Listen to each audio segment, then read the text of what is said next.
This is amazing. It's chapter 10. Okay, we'll get to it. Sorry. The candidate selection process. So I guess, well, it didn't really stood out to me, but Amos Wilson talked in a couple of pages about how, the Democrat and Republicans, it's an illusion basically, and like they're really a demo-publican working together or so. So I just thought, well, that's, not surprising. Even boils down to, the interests when it comes to selecting a candidate and the elites having the power to control the process, basically picking the right person, to meet the needs of, the small holders and shit like that. What else? There was obviously the need for a black political party. I thought that was a good, section there. It was excellent. It gears towards, blacks' interests and everything. But what was your guys' take on the chapter itself as well too? Well, it begs the question: why don't the Do It Right Here people push Blueprint for Black Power? Yeah.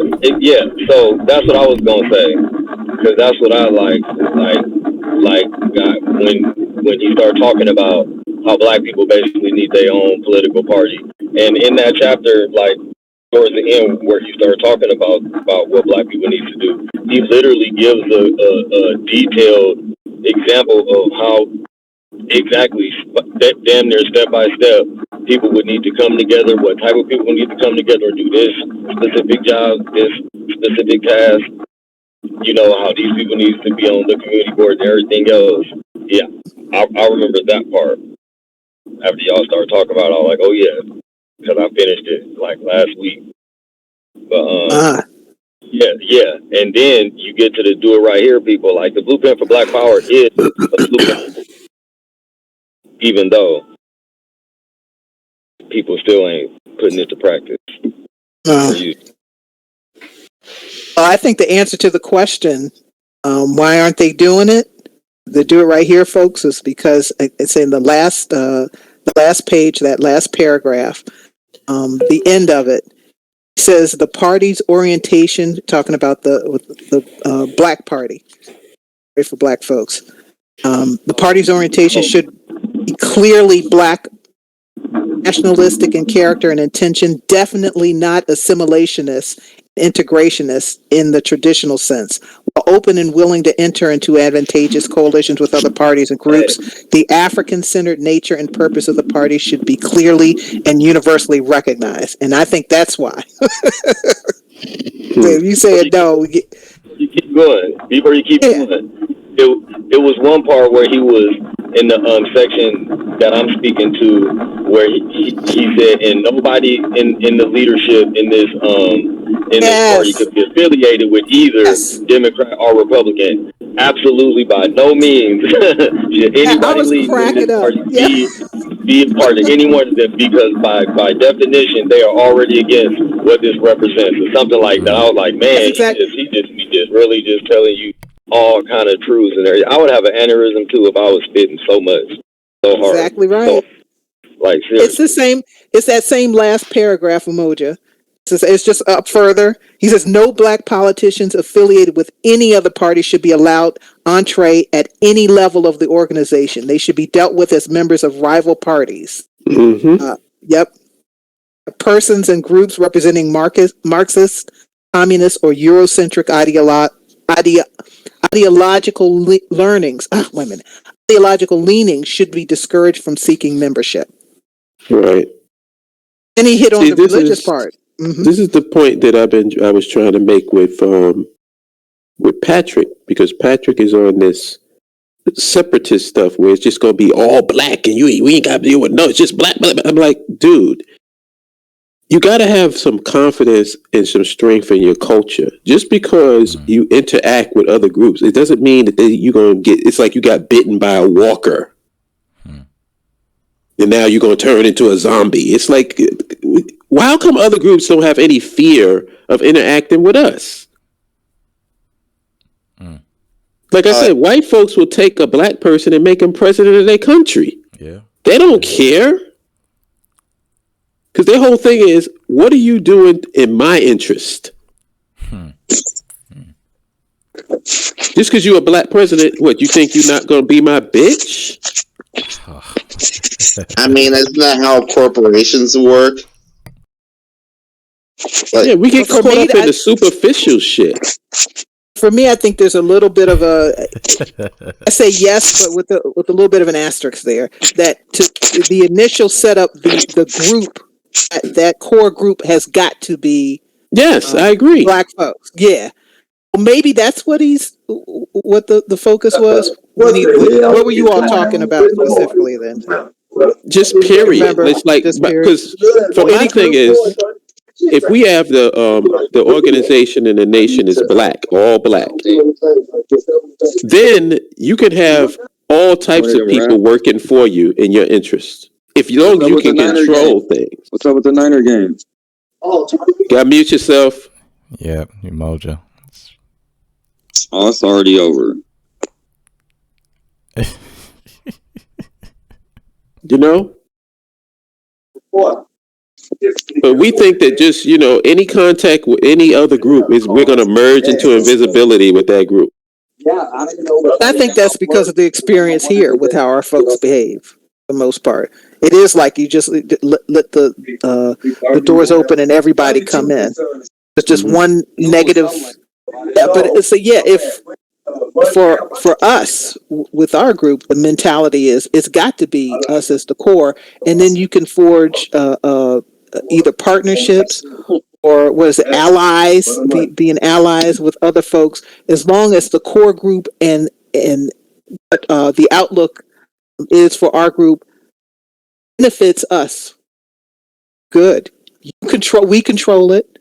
Control what other people do as far as advancing what we want.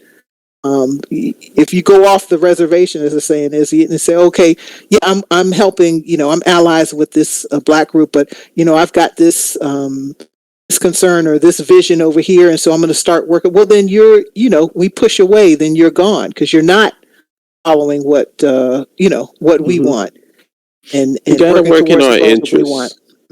Right. And are we working in our interests, or are we working toward blackness? Because it's two different things.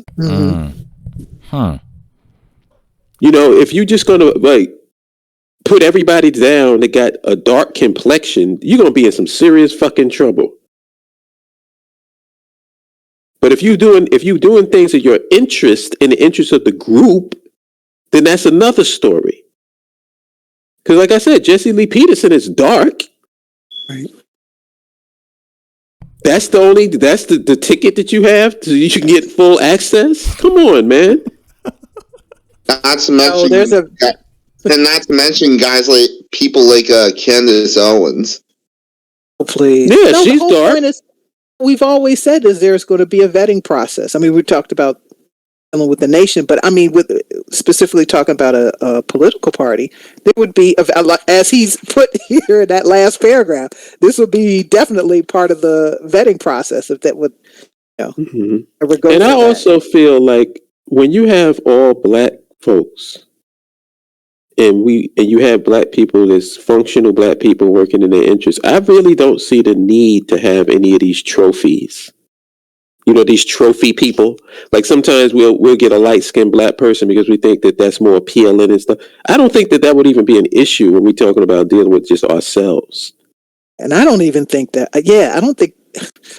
I wasn't even thinking that way because I was thinking of us dealing. A lot of people do think that way. Yeah. No, you're right. It's true. I just kind of, like shaking my head, like, yeah, that is the way. Because we're here, and yeah. Yep. If it's us, that wouldn't be an issue. We got the head screwed on straight amongst us. No, it wouldn't be an issue.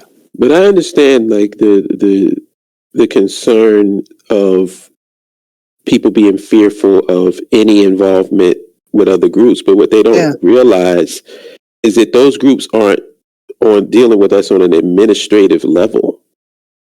There should never be. It's like what Malcolm said. You never put these groups in position of power within your group. Right.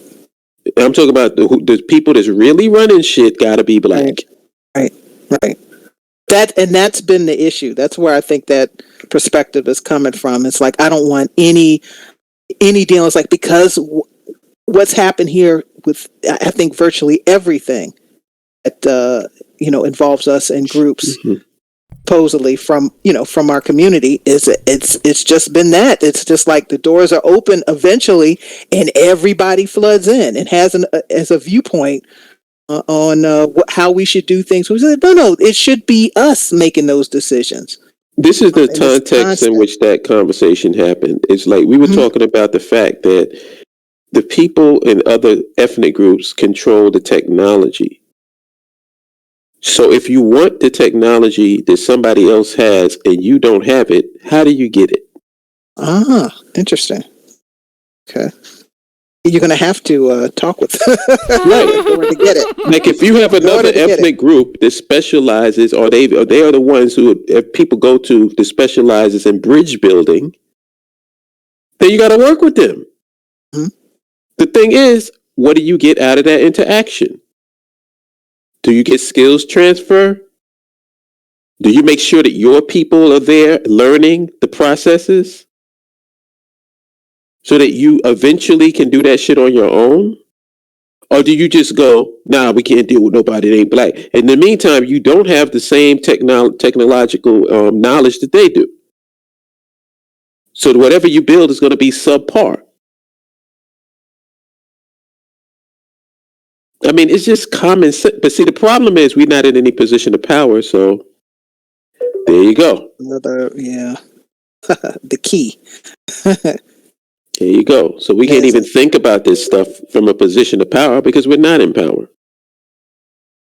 Yeah. So let me ask y'all this then, since we're talking about candidate selection. Let's say, Liberia established, once it's established, we're in power or making decisions. You wouldn't mind having somebody that's not black to run for president or mayor or council, just as long as it supports Liberian interests, people? He can run. He ain't going to lose. Okay.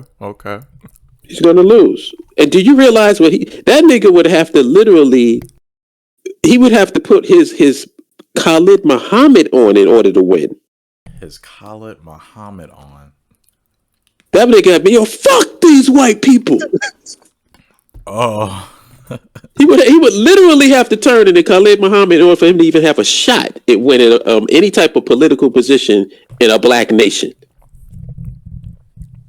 What is he going to run on? Integration? You got a majority black country and you're going to run on the integration line? Okay, let's see how you win. Playing that saxophone like Bill Clinton ain't going to work. No, not at all. Not at all. And you got hot sauce in your bag, ain't going to work. Purse. Oh shit! So yeah, they can run. That's a clear way to get kicked out, like They straight can run. kicked out. Why we letting them run? I just need to know why. Because they can. I don't Just know. like we can run. If you can run for president here. Sure, we can run. You can run for mayor. Remember, this is the thing. The rent is too damn high. This is my thing with that. Did they stop that dude from running? But this is my thing with that. Are we trying to replicate the United States? No. But that's what I'm saying. It's like we having this conversation. Really, it ain't even going to be a factor. Like that's not going to happen. It's not going to happen because we're not going to allow it to happen from the inception. This was not going to be a conversation. It's just no. But it's not even a question of not allowing it. It will not logistically impossible for it to even happen.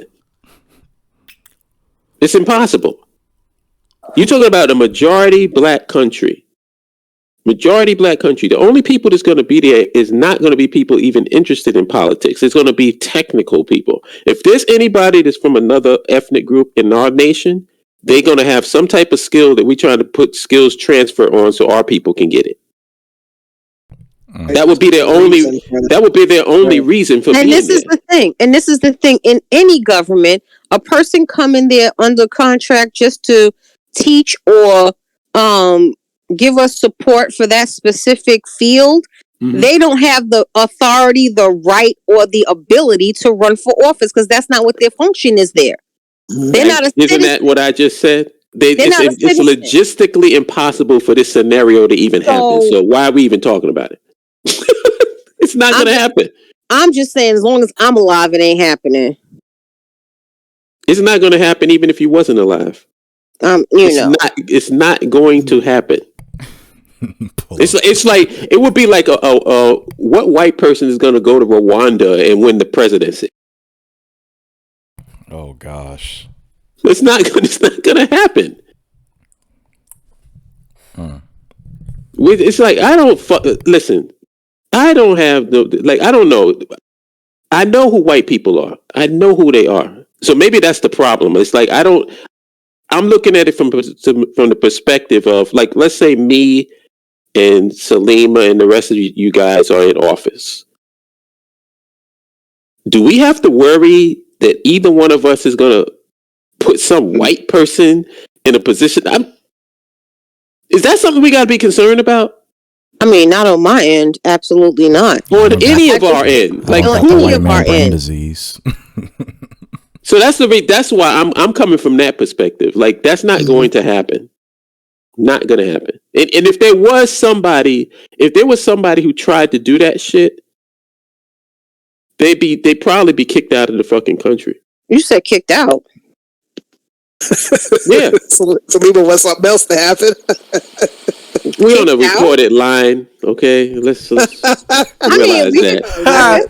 We could kick it out. I mean, I know what you're saying, but kick it out. I'm speaking metaphorically. Yeah. In other words, they would cease to be a problem. Absolutely. So it's like that's kind of stuff I don't think. It's like to even talk about that is giving white people way too much credit. Fuck that. That would never happen. Never. Man, y'all are true. I don't concern myself with white people, man. That's the reason why I'm trying to get the fuck out of this country, so I don't even have to deal with their ass. I don't care about their politics. I don't care about anything they do in this country because ultimately we got to take care of ourselves and deal with our own problems. Let them deal with their fucking problems. When Amos Wilson was talking about the Independent Black Political Party, and he made the 14 points. Did any of those 14 points stood out to you the most? Because for me, it was 10 when he talks about serving as a university. Yeah, I see that. Yeah, people are basically being educated on learning how the world really works. I thought that was, one that really was very vital because I remember Umoja was talking about that, like how nationhood should be like a course, starting at a young age and then going from on up. So like, having this ownership and, maintaining power and everything and just, it's not only just set for one generation, but it's actually being taught, from exactly. So like, it's I agree with that.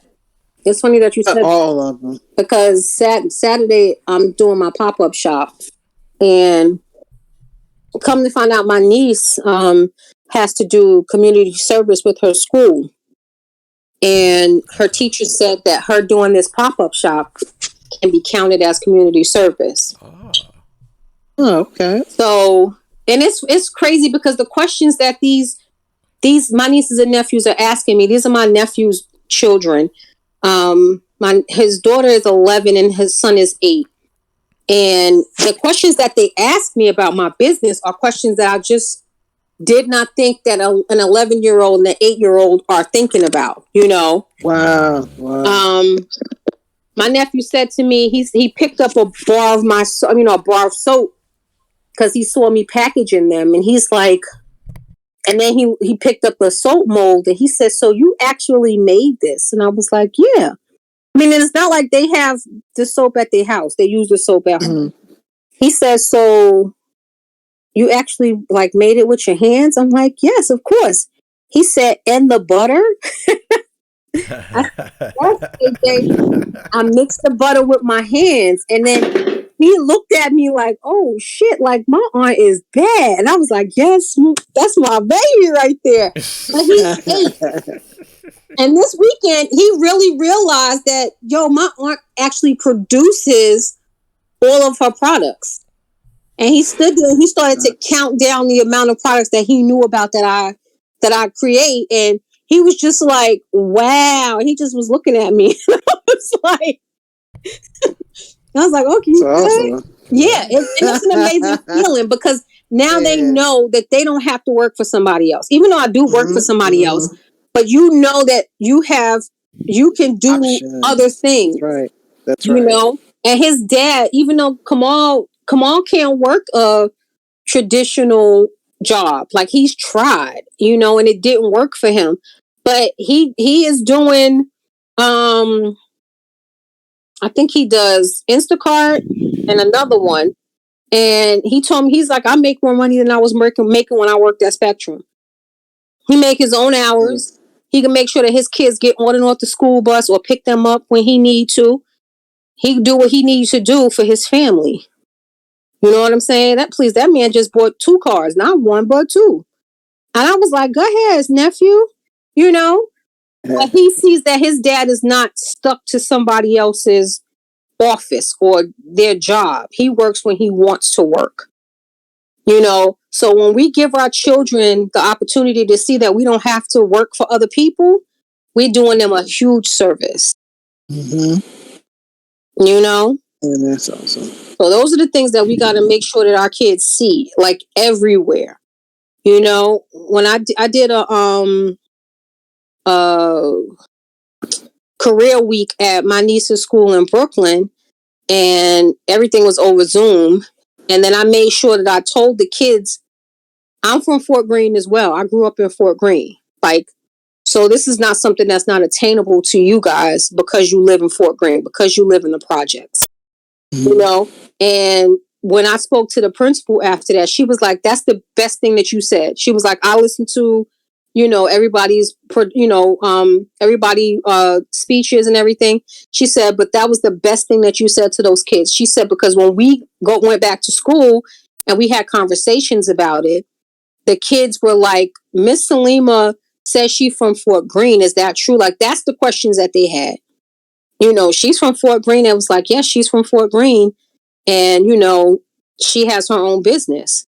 They had a young guy that was in college, but to actually see somebody that actually has a actual business, and I sent them samples so they were able to test out my products and stuff like that. It was an amazing feeling. That's the stuff that we got to give the kids, to let them know that I remember when I was growing up, my mother was pushing me to have my own business. But it was, you go to school, you get a degree, or you get a trade, and you work for somebody else.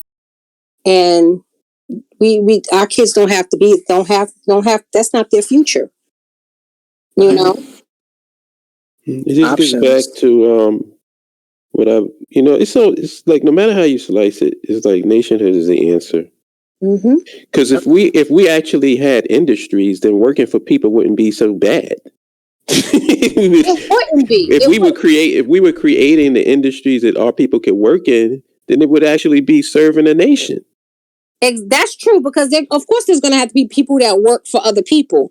But what I'm stating is people that looks like them. Is people that that they can say, well, when I grow up, then maybe I can run a business or do what this person is doing. Whereas in the past, it was always get a trade, work for somebody else. If you're working for somebody else, it was somebody that didn't look like you. Right. 14. Yeah, just look. Wait a minute, let me open it back up. 14 promote Pan-African culture unity. No, the Black Political Party. Ah, okay. Yeah, because I was saying that I was thinking that I liked all of them, but 7 serve as a Yes, so civic for agent. the last thing I wanted to say was for the most recent updated one. Oh, okay. Serve as a civic agency which assists African American communities with their concrete needs. Something I would say that simple, because everybody with the nonprofits and every other way makes inroads into our community. You know, I'm saying folks outside of us make inroads to our community as quote unquote, you know, allies and helpers, and it's a way of dispersing our energy, of having us care and work for other people. Under the guise of these folks, under the guise of helping us. Mm-hmm. And so if we handle it from the ground up, that's huge. Me, Right. so just that one sentence, and also when you had serve as a community university, I thought that was excellent too. But serve as number 11, serve as the means for training and developing leaders and community organizers, foster research and development projects, provide a nationally coordinated network of political and economic administrative Right. centers, yeah, in order to carry out local, regional, national, blah blah blah programs. Again, that's all of this is us taking, you know, the complete hold of our destiny, and that's critical. Us making those decisions. Then, if there's something that we can ally with other people, and you know, we're heading towards a goal that something that's positive for us, all good. But us, it's got to be us making those decisions for our community, and then say, okay, this is what we decide we're going to do. Let's look outside to see if there's somebody who also has that same goal, or we could kind of direct them towards that same goal, because that would benefit us. I like I said, I liked all of them, Yeah. but those two jumped out at me. Also, when he talks about the maintain and number 13, maintain an independent, highly informative, technically committed media center. Simple but critical. We control our images. Us outside, you know, we Oh, can that's what they for mean us. by that for 13. Just Yeah, okay. Okay. Okay. highly informative, technically committed media center. Yeah, definitely need that. Uh, yeah, yeah. The simple, the one sentence, but over so much. Definitely need that. So those 3, so the 2, the 3. We control the narrative for our community. We control those images. I remember a gathering, was it about a year? Well, right before COVID, family, and there was all kinds of, you know, everybody in the living room talking and going outside and what have you. It was like, you know, it's like almost everybody had the same thing. We want to watch something that's back on TV. Just that desire, because there was so much other crap on there. Something that was positive, fun, but us. Just wanted to see that. And I said, to be able to go to a station and turn that on, you know, 24/7, whenever you wanted to watch that. Not the same reruns of like the Jeffersons, and I mean, I loved all that stuff too. Mm-hmm. I forgot what movie it was. One of Martin's that was Big Mama's House, something stupid, funny, and you know, it wasn't the end of the world watching it. It was something other than, you know, having that in the background if we stop talking or whatever and look at it for a few seconds, what have you. But just that desire, so just the media, to be able to just go to the TV, turn it on, and it's us. And you know, it's something that's watchable for everybody. So yeah, Definitely. media is important. Just something that simple. Yeah. I even the last paragraph on the summary of this chapter 2 was definitely a great way to close it. You know, how Mm-hmm. the party itself, when we have our own, should be secular and not just ran by, what is, Teachers. preachers, Yes. or some religious matter. And it should be the intention, for Black nationalism specifically. Right. And not more That's so, first. right, and not in this whole integration sense or whatever, like, to me, I thought that was a great way to end it off too. That was the highlight for me of the chapter. Yeah. I was like, yeah, that again hammers it home. The party's orientation should be clearly Black nationalistic in character and intention. Definitely not assimilationist and integrationist in the traditional sense. That core, that has got to be base. That's it. Then everything else flows out from that. You can direct and ally and do all that other stuff as needed. Right. As long as you have that, it's the center. That's the base of your party. Yeah. You know what's really Everything sad? will be directed for that. Mm-hmm. What's sad is that we have to tell people that. Yes. Mhm. Yes. Yeah. Been so corroded and corrupted. Yes. Absolutely. You have to spell it out. We're telling people that you have to work in your own interest is radical. Things is really, really, really bad. So Yeah. jump up and down for everybody else. Everybody else. And are made to feel bad when you do praise your own. Mm-hmm. Right. It's got to be everybody. You got to be inclusive. Why is it full of Specifically. Got to be inclusive. Because why you only say that when it's us? that actor, the guy from Queen Sugar?